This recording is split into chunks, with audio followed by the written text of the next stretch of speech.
Olá, pessoal! Começando agora mais uma hora da Poetisa. E hoje começamos super inspirados, com Clarice Lispector.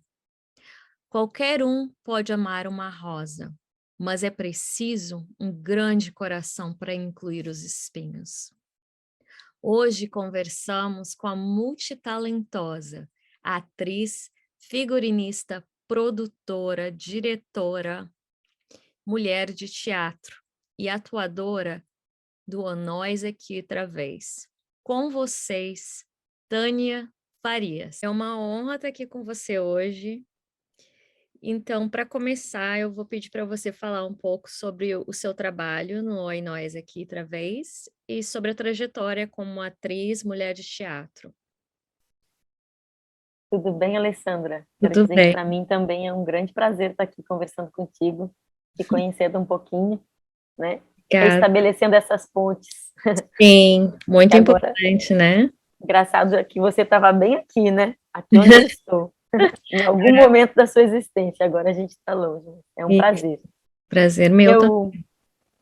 Eu comecei a fazer teatro com 16 anos e quando eu tinha em torno de 19 anos, eu encontrei esse coletivo, né, a Tribo de Atuadores Oinóis Aqui Outra Vez.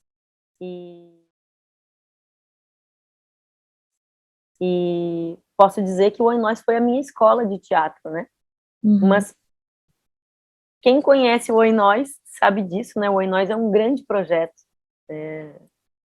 A gente segue né, como coletivo teatral, mas é um projeto ambicioso que deseja, através do teatro, realizar transformações, né? Que a gente ali que está no dia a dia envolvido com o fazer teatral possa, através desse exercício, desse grande jogo de aprendizagem que é o teatro, a gente também vir se transformando. Então, nós somos desses coletivos e desses artistas que acreditam que a arte tem uma potência extremamente transformadora. E eu penso mesmo que eu sou um pouco testemunha dessa potência de transformação, porque com certeza eu mudei radicalmente a minha visão de mundo no meu contato com o Oi Nós, sem falar dessa outra esfera, que é a esfera da formação mesmo, né? Que é uma formação não acadêmica, né? Longe dessa instituição, mas que igualmente profunda, com vivências que atravessam a minha existência e com certeza compõem a Tânia, mulher, feminista, cidadã e artista que eu sou hoje, né? Então, eu sou muito grata ao Oi Nós por tudo que eu recebi e até por conta disso, hoje eu também sou uma dessas multiplicadoras, né? Também já muitas pessoas, com muitas pessoas eu tive esse contato e pude compartilhar também um cadinho disso que eu vim alimentando e construindo coletivamente dentro do Oi Nós. Então também já formei muita gente depois desse tempo, né? Eu já estou no Oi Nós fazem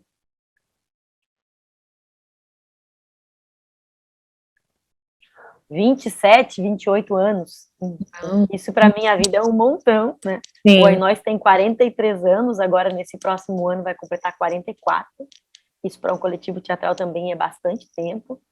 O que nos deixa alegres e contentes é que o Oi Nós, com esse tempo todo, que digamos que é um ancião, o Oi Nós se mantém muito jovial, né? Correndo riscos, arriscando na criação, o que com certeza é bem importante para esse trabalho de criação artística, né? Não Sim. se contentar com o que já conquistou, seguir buscando e arriscando em cena, né? Ó, isso a gente nunca fez, então vamos. E Yeah. acho que esses saltos no abismo, na criação, eles são fundamentais para se descobrir coisas novas, né? Para seguir cavando nessa terra sagrada que é a criação artística, né? Que é a imaginação criadora, que a gente entende que é uma esfera bem subversiva e revolucionária das artes. Com certeza. E você, com que idade você começou nova, mas com que idade você sentiu que seria esse caminho para você usar o espaço do teatro para para ser a Tânia profissional? Sabe que eu gosto de pensar que muito antes da consciência veio algo como uma luz, assim, porque eu sou de uma família grande, nós somos 11 irmãos, eu sou a 11ª, sou a mais novinha, e nós somos 5 mulheres e 6 homens. E como toda família, né, ou como a maioria, digamos assim, né, uma família machista, né? Então as mulheres tinham uma série de tarefas domésticas para executar, e os homens podiam não ter nenhuma. Então, eu me lembro de ser menininha, assim, ainda criança, eu tinha, né, deveres, eu tinha que limpar a casa. E é óbvio que eu, menina, achava aquilo um saco. Aliás, continuo achando, embora saiba que isso é necessário, faço isso, gosto da harmonia na minha casa, mas não é uma coisa que me dá extremo prazer, né? Tem coisas que dão prazer na vida, essas a gente faz porque são necessárias. Sim. Mas eu tinha que fazer isso, mesmo criança, né? Então, eu criei, naquele momento da minha vida, estratégias. E eu descobri mais tarde que as minhas estratégias eram bem teatrais, né? Porque eu catava peças de roupa, sapatos, maquiagem, acessórios, e eu me montava para limpar a casa. Eu limpava a casa fazendo personagens, e me divertia muitíssimo. E eu penso que aí, é daí que eu sinto que, de alguma forma, eu estava cultivando o ser atriz, o ser atuadora, o brincar com a imaginação e com as artes do corpo e a teatralidade na minha vida. Foi aí, menina, sendo obrigada a limpar a casa e criando essas estratégias, e inventando vozes, e fazendo cabelos e tal. Sim. E o meu trabalho como figurinista também, ele também não foi cultivado desde esse momento, né? Sim. Então, mais do que pensar o momento da minha consciência, eu gosto de pensar o momento em que a minha ludicidade me levou a brincar com o teatro, né? Eu acho que é um pouco daí. Mas tem este momento em que na escola, já no 2º grau, eu faço exercícios que tipo, eram convites ao teatro, né? Então, vocês vão encenar uma história, é um trabalho que tem que fazer. E daqui a pouco eu me vejo fazendo uma apresentadora de TV em cena e adorando. E aí, quando eu ganhei um curso de manequim modelo fotográfico, eu disse, isso não tem absolutamente nada a ver comigo. Prestes a devolver para essa prima que me deu, ela disse, olha, mas além desse tem um curso de teatro, você quer fazer? Eu disse, de teatro eu quero. E eu fiz esse curso, e foi um curso que no final tinha uma apresentação, e acho que foi um dia de clique, assim, porque eu fiquei muito nervosa, mas eu senti um prazer imenso em fazer aquilo, em correr aquele risco todo, sabe? E a minha surpresa ao ouvir as pessoas dizerem depois que não me viam tremer, porque eu senti o meu corpo inteiro temblando, assim. E eu pensava, gente, tá todo mundo vendo, todo mundo dizendo, nossa, você tava segura, e eu ficava pensando, gente, é mágica esse negócio. Eu tava cheia de medos e tal, e tremendo, e eu sentia o meu corpo tremer. Estou contando essas historinhas porque foram histórias que me fizeram depois ir atrás de quero fazer teatro. Fui para o 2º grau, numa escola muito bacana aqui em Porto Alegre, que é o Julinho, né, que é uma escola cheia de histórias aguerridas, de gente que no secundário, né, lutou pela redemocratização e tudo isso. E eu, né, fui atrás, tipo, tem uma oficina, eu bati na porta e disse, olha, eu quero. Tipo, então, acho que eu comecei a ir atrás depois dessas experiências. Sim. E você sentiu que na sua família, você foi a primeira a ir para esse caminho do teatro e foi bem recebido, ou você teve resistência aí? Então, eu acho que hoje é outro momento, mas como deve acontecer normalmente, né? Salvo raras exceções, tinha sempre aquela questão, né? Eu já estava completamente envolvida com teatro e de quando em quando ainda aparecia algum parente para dizer, quando é que você vai trabalhar? Sabe? Quando é que você vai ganhar dinheiro? Que tem sempre essa questão, né? Que claro que a vida de artista não é nada fácil, ainda mais num país que não valoriza, né? O trabalho com cultura e arte. Mas era engraçado, assim, ver que eu ficava pensando, gente, do que eles estão falando? Tem uma coisa que eu faço nessa vida é trabalhar. As pessoas falam muito isso, né? depois de ter o meu trabalho como atriz reconhecido, né? As pessoas reconhecem, eu posso dizer que sou uma pessoa muito feliz nesse aspecto, as pessoas reconhecem, as pessoas, eu sou premiada, as pessoas sabem quem eu sou uma referência no teatro, eu não posso dizer assim, posso dizer, nossa, do ponto de vista, sou super bem sucedida na minha profissão, né? Mas tem a gente percebe que tem esse lugar, né? De dizer, não, isso não é trabalho, né? Como se isso fosse só divertimento. Óbvio que eu sou uma privilegiada de poder viver daquilo que eu amo. Porque o teatro não é uma coisa que você faz se você não gosta, né? É como, né, como adquirir um vírus, assim. A gente, pronto, foi contaminada, sabe? Então, acho que é impossível, assim, não consigo imaginar a minha vida. E posso te dizer, porque agora passei quase 2 anos sem fazer teatro, né? E agora, nesses últimos... então, eu já fico com vontade de chorar. Mas nesses últimos dias, porque é muito forte isso. Agora, em dezembro... Por causa da pandemia? Por causa da pandemia. Agora, em dezembro, a gente fez 5 apresentações de um processo, não estava nem pronto, assim, mas a gente quis muito ir para a rua. Então, a gente mostrou um fragmento dessa pesquisa que a gente vem fazendo sobre o Ubu, que é uma metáfora do bolsonarismo no Brasil. E, menina, a sensação de que eu estava vivendo, assim, os dias mais felizes da minha vida. Porque depois de 2 anos sem poder fazer algo que te deixa viva, tá naquele lugar que é o melhor lugar do mundo, com as pessoas mais especiais, porque daí os teus companheiros e companheiras acabam sendo as pessoas mais especiais para tu compartilhar esse instante de vivacidade extrema. Eu digo, como é que pode? A gente tava falando do bolsonarismo e eu tava pensando quanto amor envolvido nisso, assim. Tem a ver muito. Essa é a mágica, né? Essa é a mágica do teatro. Eu sou uma crente, eu brinco, eu tenho umas poesias, e tem uma que eu digo, eu sou crente. Eu sofro de fé cênica. Então, é o lugar, eu acredito, eu vivo. É muito bonito isso, muito bonito. E como que você busca inspiração e ideias, né, para começar um projeto? Eu sei que é um projeto coletivo, mas eu queria saber mais o seu processo, né? Como você começa, Tânia, o que te inspira a começar um projeto? No Oi Nós sempre é uma coisa assim, as ideias ficam ali e elas vão maturando, até que chega um momento em que elas estão gritando para ti, me faça agora! Eu brinco que não tem uma coisa assim, olha, eu trouxe isso, vamos fazer isso, não tem, né? Muitas vezes alguém lança, né? Sempre alguém lança, claro, e os outros vão pegando, começa a estudar, a gente começa a compartilhar leituras, e tem um momento em que isso acontece, coletivamente. Comigo, confesso que tem coisas que me movimentam ao longo de anos. E eu fico pensando, puxa, em algum momento eu tenho que parar para dar atenção para isso, né? E por fazer parte de um processo, de um projeto coletivo, como o Oi Nós, muitas vezes essas coisas mais individuais vão ficando naquela caixinha do depois que acabar isso eu faço aquilo, aí vem outra coisa, tá, então depois eu faço aquilo. Mas nos últimos anos, em que eu acho que aconteceu uma virada na minha vida, e eu vou comentar sobre isso, porque eu acho que tem 2 coisas muito importantes que acontecem na minha trajetória como mulher da cena.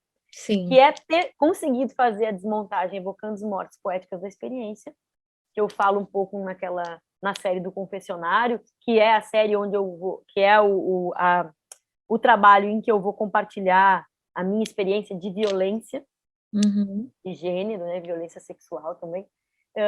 Mas é um momento em que eu paro para olhar para trás e ver a minha trajetória como mulher da cena, e vou desmontar as personagens e os processos, e eu acabo por também dissecar um pouco da minha vida como mulher né, como mulher de teatro. E isso deu uma movida muito grande na minha maneira de ser e estar. E foi muito importante. A outra coisa foi ter criado, junto com o Oi Nós também, o espetáculo Medeia Vozes, que mesmo sem querer fazer, daqui a pouco eu estava fazendo Medeia, né? Eu era a Medeia no espetáculo. E aí a Medeia, essa Medeia, é uma Medeia que não olha para baixo, é uma Medeia que alto, é uma Medeia que não abre mão de dar sua opinião. E eu dizer, nossa, eu sou a Medeia, né? Só que esse encontro entre a Tânia e a Medeia foi muito potencializador. Acabou gerando um sacode tão grande que eu mudei muitas coisas na minha vida. Eu separei, eu movi coisas. Depois eu dizia, gente, agora o que eu faço com tudo isso? Porque eu tinha feito muitas coisas profundas, de mudanças profundas, sabe? Eu não lembro mais porque que eu estava dizendo isso, mas ok, isso acontece comigo. Sobre o Mas processo criativo. Criativo. Então, esses foram momentos em que para mim, foram balizadores, também divisores de água. E aí eu comecei a ter uma série de encontros fora do Ainhones. E comecei a me alimentar também com o que outras companheiras me traziam. Também com o que outros companheiros, né? Então eu comecei a dirigir fora do Ainhones, o que vem sendo uma experiência muito bonita também de troca. E eu percebo que eu sou uma pessoa que gosta da troca. Uhum. Eu gosto de ser alimentada pelo outro. Não à toa, devo também alimentar o outro, né? Acho que a vida acontece um pouco assim. Você dá e recebe. Isso. Você recebe e dá, né? Uhum. E eu fiz coisas muito bacanas nesses últimos tempos, assim. Eu dirigi uma Medeia Negra em Salvador, com uma atriz muito querida. Claro que ela já era minha amiga, agora nós somos muito amigas, porque o processo também nos revelou uma para outra, foi muito bonito. Foi muito importante, potente ver ela se apropriando da própria voz, né? Podendo dar os seus bastas também e tomando o seu espaço como mulher da cena e ter estado juntinha e vendo isso acontecer e sabendo que aquele trabalho também ele teve muito essa função na vida dessa mulher de teatro. Isso foi muito bonito. Eu tenho tido vários encontros. Agora, acabei de receber um convite muito especial e eu pensei, gente, isso é um presente, né? É um presente para uma mulher que tem dedicado boa parte da sua criação também a pensar o lugar da mulher, né? E pensar e levar para a cena e trazer luzes para a questão da violência de gênero, que é cotidiana, e só quem é mulher sabe o quanto isso é pesado constantemente, né, diariamente, que é uma bailarina do interior do Paraná, irmã da Maria Glória, a Magó, uma bailarina que foi assassinada, foi violentada e assassinada. E eu conhecia a Magó, né, eu tinha feito oficinas com a Magó, eu estava me relacionando com uma pessoa da cidade dela, e eu levei oficinas para lá, e eu fiz oficinas lá, a gente teve uma série de contatos. Ela era uma bailarina jovenzinha, mas linda, potente, cheia mas não, né? Ela era jovem e linda, potente, uma grande pesquisadora da dança, e uma mulher curiosa, aventada, cheia de, né, que te alimentava sempre a cada momento, né? Muito vivaz. E a morte dela foi né, mais um desses momentos horríveis, né? Sim. E é muito mais do que uma estatística, né? É uma potência que nos abandona, é uma mão que larga a nossa, enfim. Por outro lado, desde que ela morreu, muitas coisas aconteceram, eu percebo, em vários lugares por conta da barbárie que significou a morte tão violenta dela. Sim. E essa irmã, também bailarina, porque elas são de uma família de bailarinas, me convidou para dirigir um espetáculo de teatro-dança, em que ela vai falar sobre a relação com a irmã e sobre a questão do feminicídio no Brasil e lá no Paraná, que não é molezinha não, né? O sul do Brasil né, constitui uma região, né? São uma sequência de 3 estados muito machistas, muito conservadores, muito misóginos. E então eu me senti absolutamente presenteada com o convite dela, assim, me senti muito especial, sabe? Assim, olha, se essa pessoa me convida para dirigir, enfim, me senti, sabe, presenteada mesmo. E acho que esses encontros que eu falo que têm acontecido e que deixam muitas raízes em mim, sabe? Deixam muitas coisas que florescem, que eu acho que eu venho me tornando uma pessoa melhor, uma mulher melhor, desde que eu dei essa virada, sabe? Você falou na desmontagem, foi a partir daí que você começou a usar a sua voz mais no teatro, para falar sobre a violência de gênero, ou você já vinha fazendo isso antes? Então, esse é o barato de ser de um coletivo como o Nós Aqui Travês. A questão de gênero, ela atravessa o trabalho do grupo, inclusive antes de mim. É verdade e justo dizer que a minha presença talvez tenha aprofundado e radicalizado isso, mas o Oi Nós é um grupo anarquista, telúrico. O nosso espaço, que é um espaço que foi criado antes da minha presença no coletivo, que se chama Terreira da Tribo, ele chama Terreira da Tribo, que vem de terreiro, que é esses lugares, né, onde acontecem os ritos de origem africana no Brasil, que é um lugar de encontro do homem, né, do ser humano consagrado, e o Oi Nós fez questão de botar no feminino, isso em 1984, muito antes de a gente fazer isso que a gente faz agora, né? Por quê? Porque era um espaço feminino, telúrico, como a terra, né? Anarquista. Então, eu entro nesse lugar, porque eu falo do privilégio de estar entre companheiras e companheiros que também são seres que querem desconstruir-se, sabe? Então, eu realmente caí no melhor lugar, né? A vida tem sido generosa também comigo. Sim.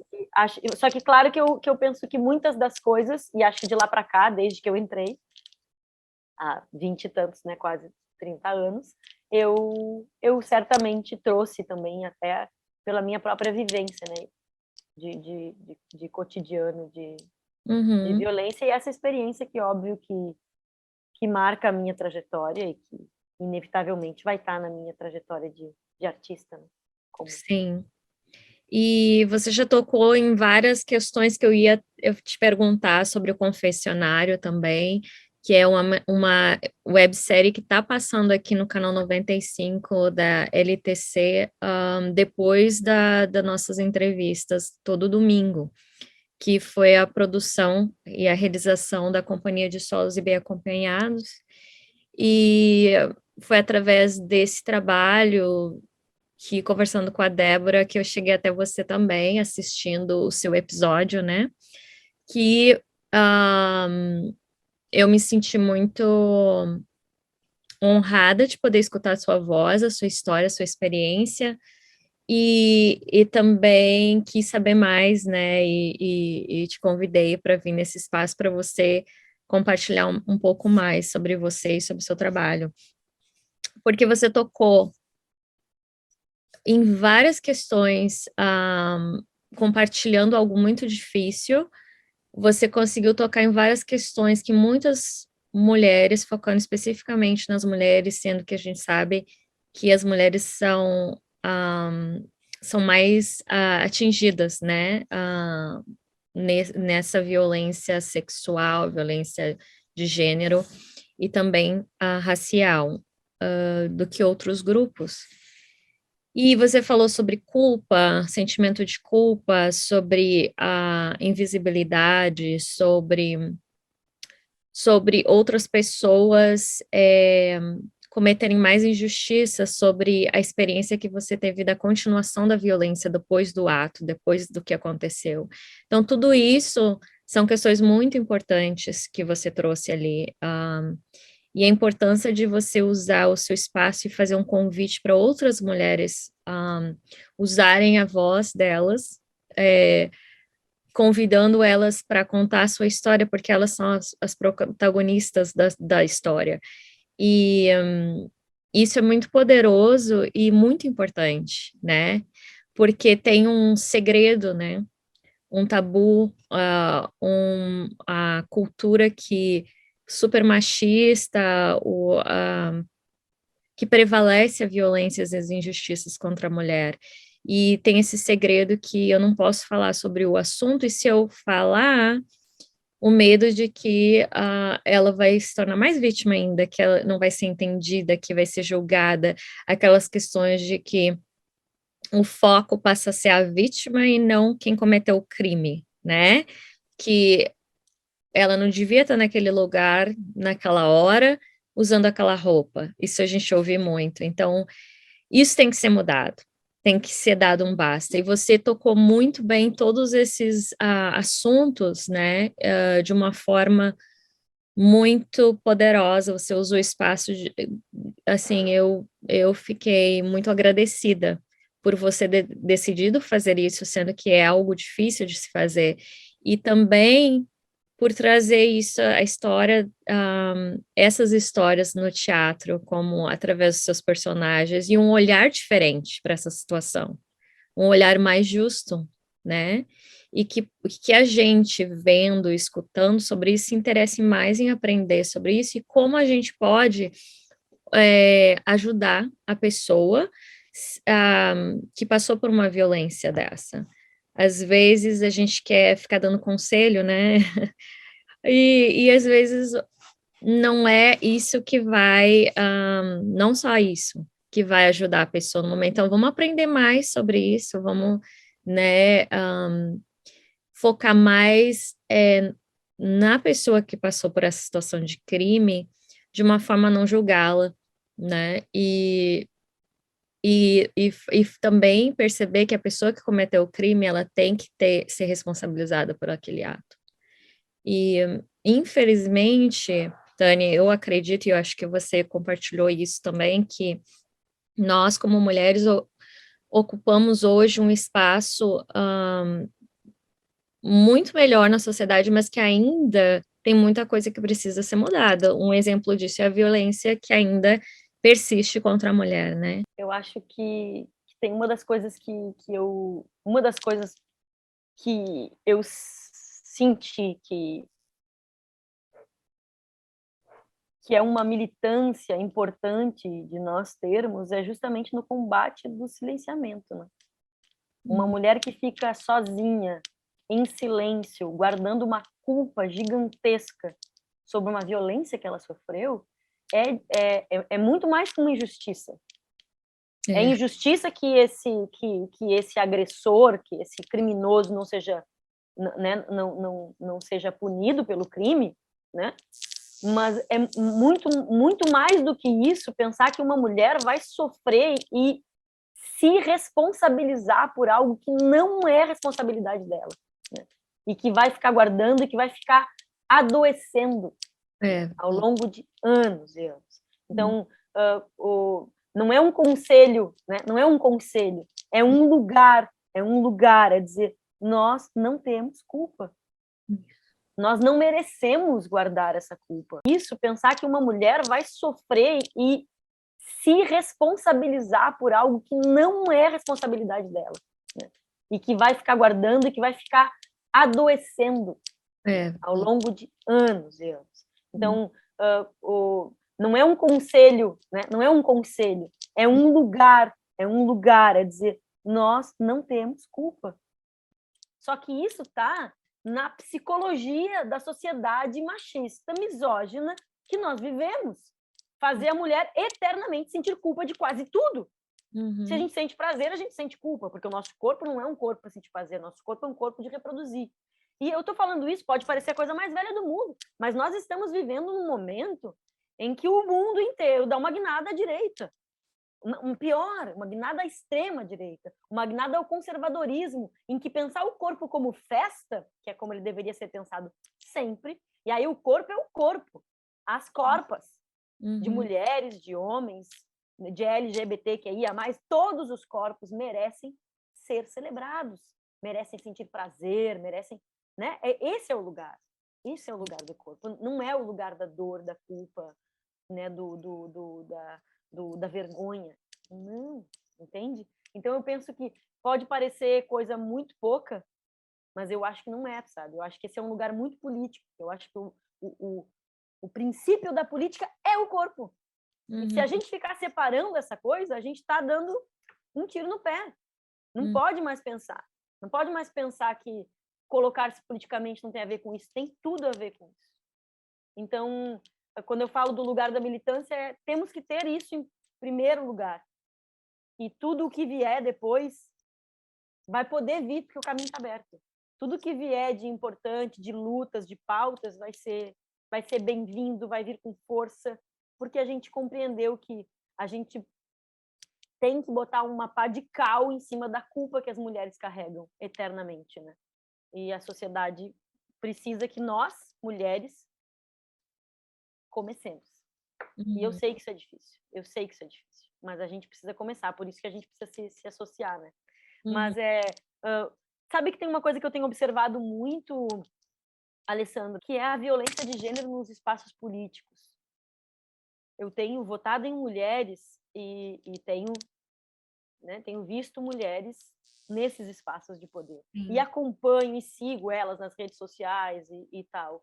E muitas aqui em Porto Alegre, nós temos uma linda bancada negra, composta por muitas mulheres. E mulheres, Uhum. mulheres maravilhosas.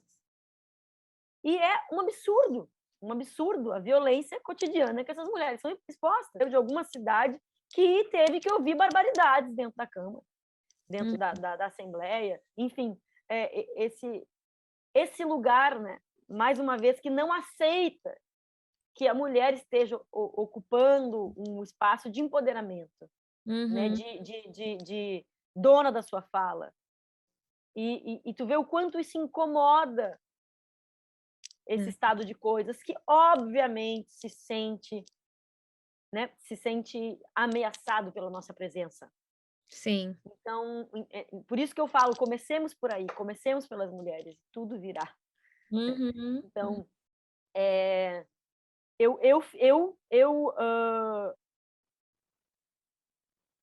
eu fico muito revoltada quando eu vejo isso, assim, sabe? Eu tenho acompanhado muito. Uhum. Falo primeiro desse lugar porque a gente brigou, a gente lutou para ocupar esses lugares. Sim. As mulheres lutaram tanto para conseguir votar. Imagina quanto tempo para eleger uma outra companheira, né? Uhum. Então, quando eu vejo que, nossa, o desgaste dessas companheiras é abissal, eu me apavoro. Eu que estou num lugar em que há um desgaste, porque não há lugar em que nós ocupemos que haja que a gente seja dona da voz, que a gente se coloque de forma, Uhum. né, uh, justa e Sim. igualitária em relação aos companheiros homens, que não haja um desgaste cotidiano. Mas, gente, esses espaços parece que são espaços de uma hostilidade tão violenta, que é como se diariamente, a hora que elas abrem os olhos, alguém, né, alguma voz Uhum. masculina, né, o patriarcado vem disso, teu lugar não é aqui. Uhum. E teimosamente elas vão lá e mostram, né? Então, eu elegi como deputada federal Fernanda Melchiona, é uma voz incrível, né? Uma Uhum. mulher que, nossa, todos os dias eu agradeço por ter votado nela e porque ela é realmente muito aguerrida. Também a Sofia Cavedon, e em Porto Alegre essa bancada toda, sabe, Dayana Santos, Uhum. Karen Santos, Laura Cito, são mulheres que estão fazendo uma diferença enorme, sabe? Então, eu percebo que a gente está abrindo esses espaços, né? Mas não com pouca dor. Muito difícil. Saber que ainda é muito difícil, que ainda há muito que abrir, sabe? Sim. Ainda há muito que abrir, porque a gente precisa chegar num lugar em que essas mulheres não adoeçam. Porque eu fico pensando, as mulheres vão adoecer, porque É. elas têm que estar todo dia aqui, ó. Não Uhum. dá para, não dá, sabe, não dá para recuar um instante, porque a patrola passa em cima de ti. A gente E está tão eu, sintonizada que você está tocando nos assuntos que eu ia te perguntar.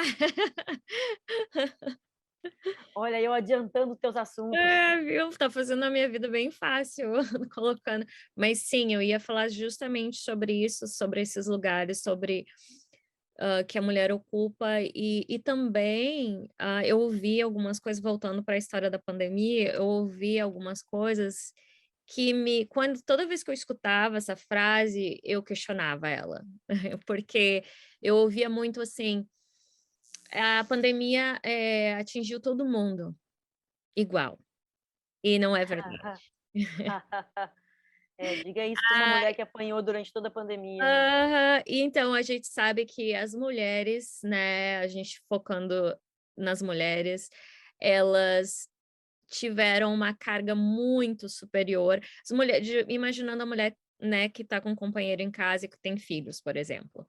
A gente sabe que o impacto da pandemia não foi igual para essa mulher, em todos os sentidos, saúde física, psicológica, né, emocional. tudo. E as mulheres, em relação à violência doméstica, voltando ao assunto, a gente sabe que elas, com a história de fique em casa, né, e elas estavam ali num ambiente que não era seguro para elas.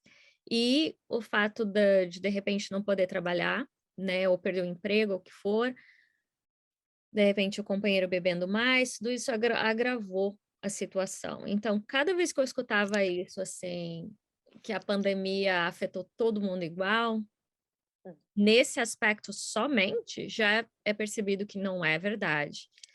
Fora em outras situações, outros fatores, né, que a gente sabe que, mesmo outras mulheres que não são mães, que não são esposas também, sofreram durante esse período abuso, violência. Tem uma coisa que a gente não pode também perder de vista, É. que é a óbvia diferença Hum. entre uma pessoa que, que é pobre, de periferia, negro, negra. É claro que é diferente, né?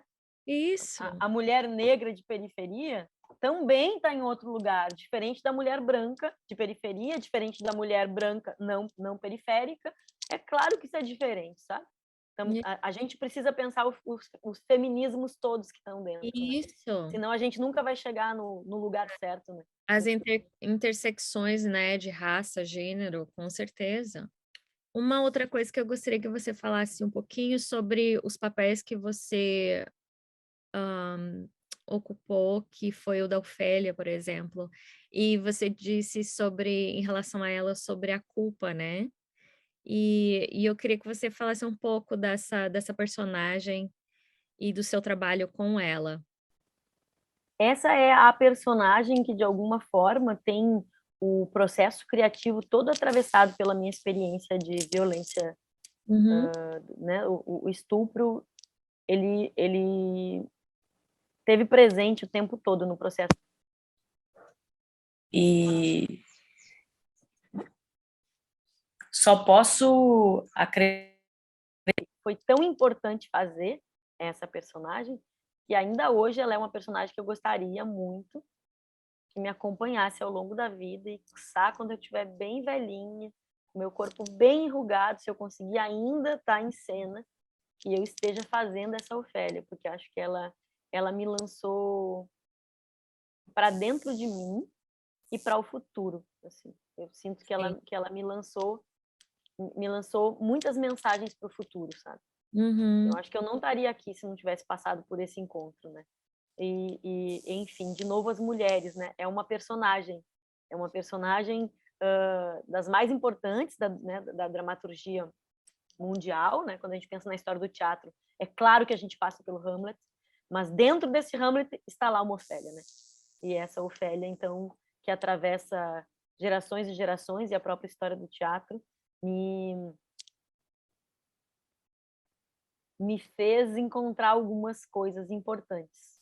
Uhum. Tipo, me fez mesmo, encontrar em mim mesma, encontrar na minha própria experiência, que naquele momento era só uma dor que eu não sabia o que fazer com ela, um desconforto existencial, uma culpa abissal, né, uma sensação de não pertencer a esse mundo, né? Quando eu falo uma desconforto existencial, é tipo, o que eu estou fazendo aqui? Eu quero sair daqui. Como sai daqui, né? E a Ofélia é aquela que deixou né, para a história que o suicídio era uma opção, né? De alguma forma, ela também não resistiu a tal ponto que ela disse: eu não posso estar aqui, né? Sim. E estava diante de uma personagem que tinha enlouquecido de tanta dor e que tinha abriu mão da sua existência, né? Uhum. Então, acho que haviam muitas questões, muitas portas na minha frente que ela trouxe. Mas foi por conta dessas portas todas que eu pude abrir a minha própria portinha e dizer, peraí, eu preciso olhar o que tem aqui, né? Uhum. E essa certeza de que a gente, né, que eu não estava debilitada e quebrada, que eu era um ser inteiro, que o que fizeram comigo não tem a ver com o que eu sou. Eu sou, né? Eu sou a mulher, eu sou a força, eu sou a atriz, Eu sou a dona da cena quando eu tenho que ser a dona da cena.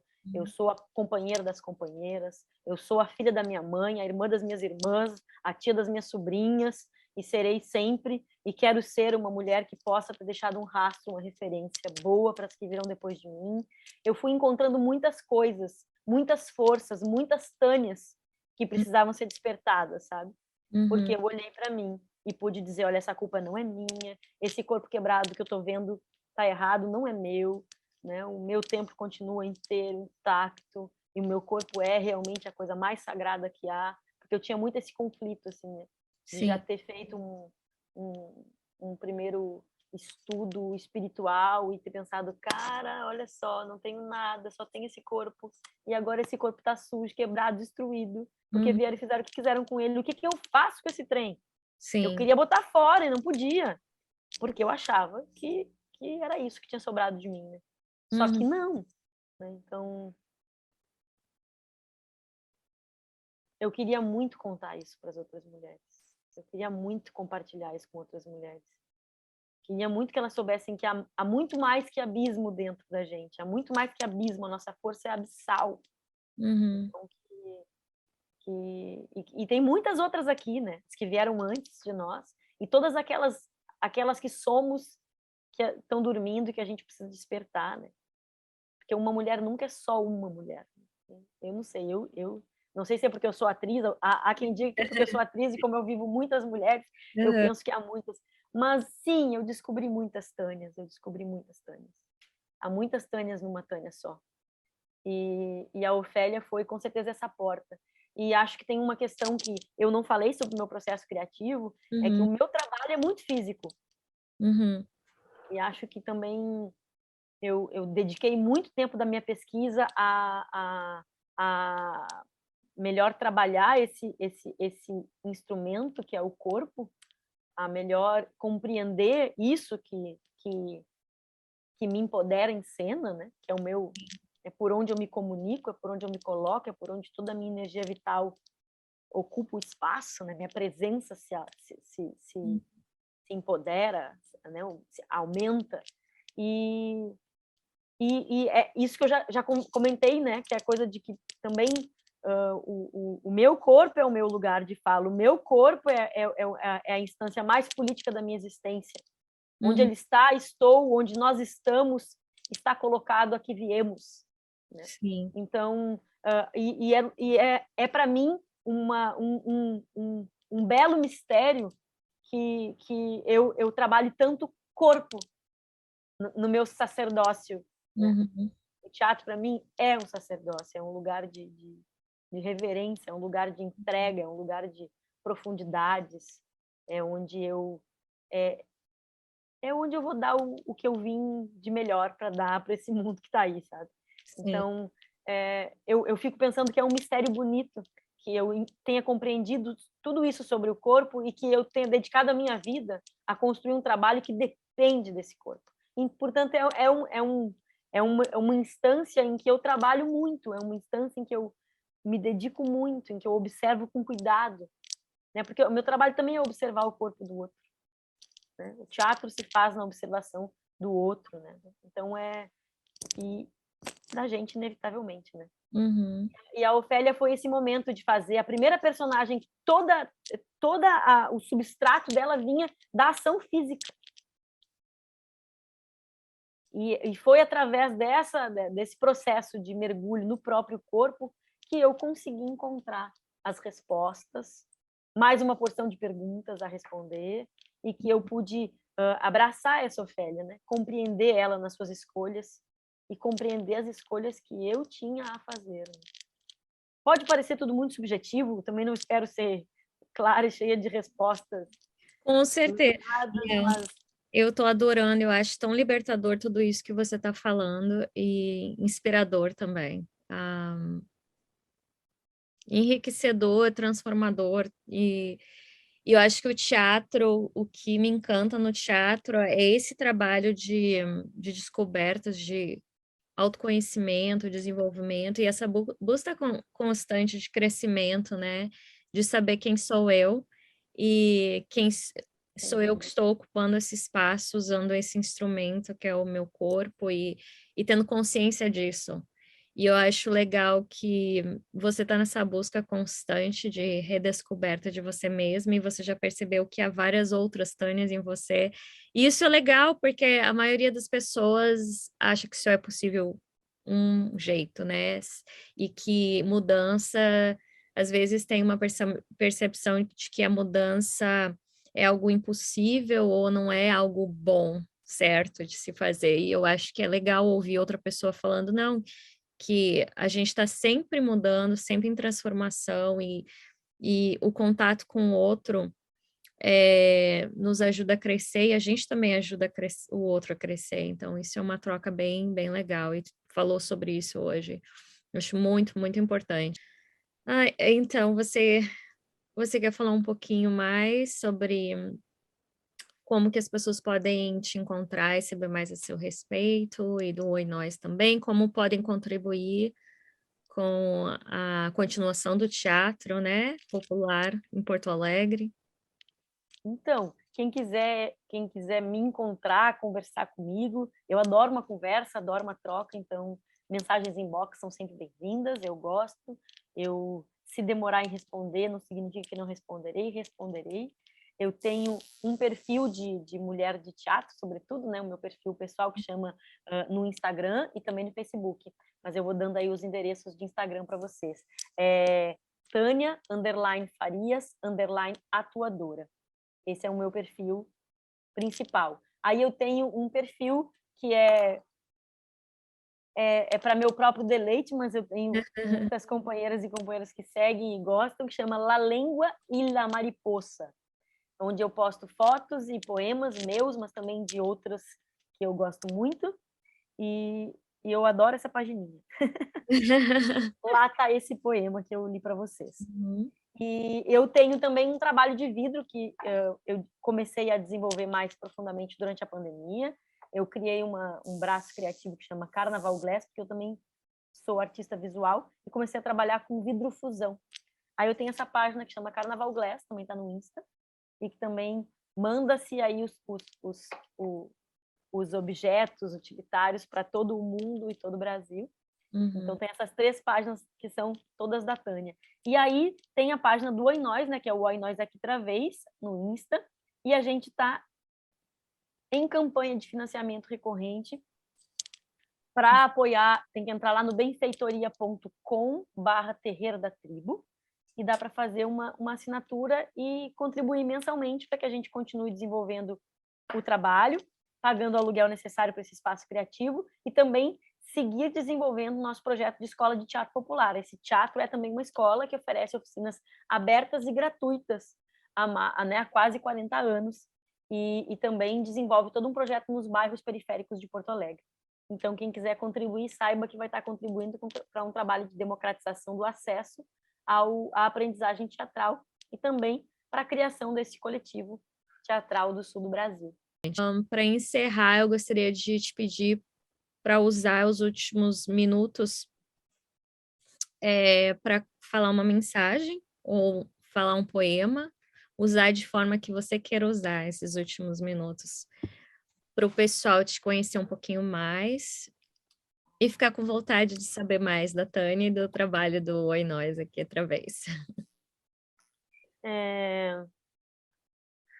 Você me fez ter muita vontade de compartilhar uma poesia, mas eu Yay! não sei se eu vou encontrar ela, eu não sabia que você ia me fazer essa proposta, mas quando perdi essa companheira, eu escrevi uma mensagem, né, através de uma poesia, ou de algo poético, talvez não seja exatamente um poema, sabe?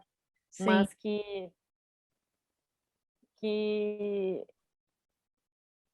foi muito importante para mim ter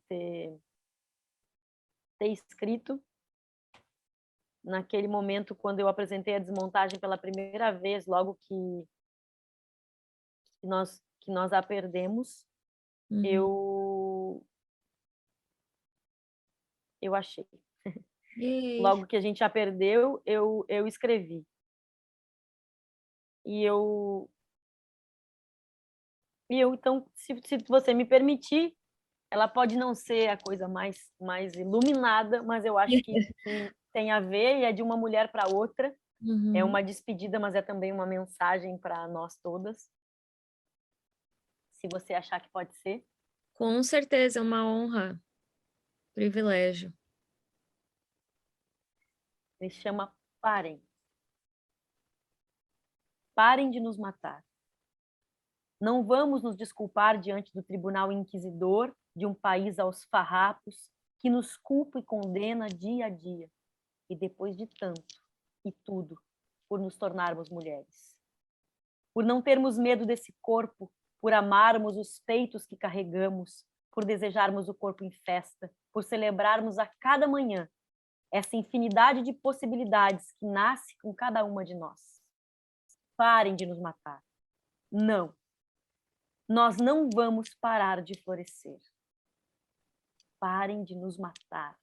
Parem de nos violentar. Nosso corpo não será mais playground da misoginia. Me nego a viver sem dançar, para agradar o teu conservadorismo. O patriarcado tem medo de minha potência de mulher livre. Quero brincar nos bosques, nos jardins secretos de minhas irmãs, na beira-mar ou na cachoeira. Parem de nos matar. E sim, é isso que eu vou fazer. Eu vou voltar ao corpo em que nasci. Vou voltar ao calor do ventre para lembrar de onde vim. Quero engendrar um mundo de beija-flores, borboletas e libélulas, de cidinhas, de giocondas, de florbelas. Parem de nos matar. Eu te celebro, irmã. Eu te celebro em mim, Maria Glória. Eu te celebro e celebro o teu clarão, a fogueira que acendias em cada uma de nós. Parem de nos matar. Mesmo infantasmada, mesmo assombrada, mesmo desmontada, eu te celebro, porque é minha forma de dizer que não vou abandonar o amor, a ternura, as delicadezas. Porque para fazer nascer o amor, é preciso a força da montanha, é preciso ossos das árvores mais ancestrais, é preciso o voo dos pássaros mais destemidos. Por isso, parem de nos matar. Em nós, amor, liberdade, comunhão. Em nós, a natureza inteira grita e gargalha. Minha voz ganha corpo quando nos abraçamos, quando nos reconhecemos, quando nos celebramos. E hoje eu quero dizer, amo a mulher que sou e que tu és, irmã. E quero gritar, parem de nos matar. Magó presente. Nossa, lindo. Emociona, muito bonito. Fazia tempo que eu não lia, eu também me emocionei. É muito bonito, muito forte, né? É difícil de falar depois. Ai, muito obrigada por ler, muito lindo. Então vamos encerrar aqui. Eu espero que a gente tenha outras oportunidades de bater um papo, conversar mais sobre os teus trabalhos, futuros projetos. E eu te deixo aqui com um pouco de... Não querendo te deixar, mas tendo que te deixar. Mas eu agradeço novamente o teu tempo hoje e a nossa conversa super inspiradora e transformadora.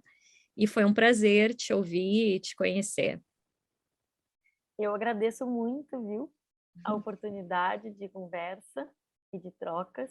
Muito obrigada, foi um grande prazer. Nada. Eu espero que vocês tenham gostado. A Hora da Poetisa termina aqui. É preciso que a gente tome as nossas vozes, que a gente diga em alto e bom som, de preferência juntas. Chega, basta, nós somos fortes. Eu tenho gritado essa história. Eu precisava falar de mim. Para encorajar outras mulheres também. E hoje eu não faço nada, absolutamente nada do que eu não quero. A gente precisa cada vez mais lutar contra a naturalização desse tipo de abuso. E fui convidada para fazer essa websérie Confessionário. Fiz questão de aceitar, porque eu acho que é importante a gente estar aqui e contar os nossos relatos. Quando a gente se ajuda, a gente consegue superar traumas e seguir.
No te conozco, aún así te amo, aún así.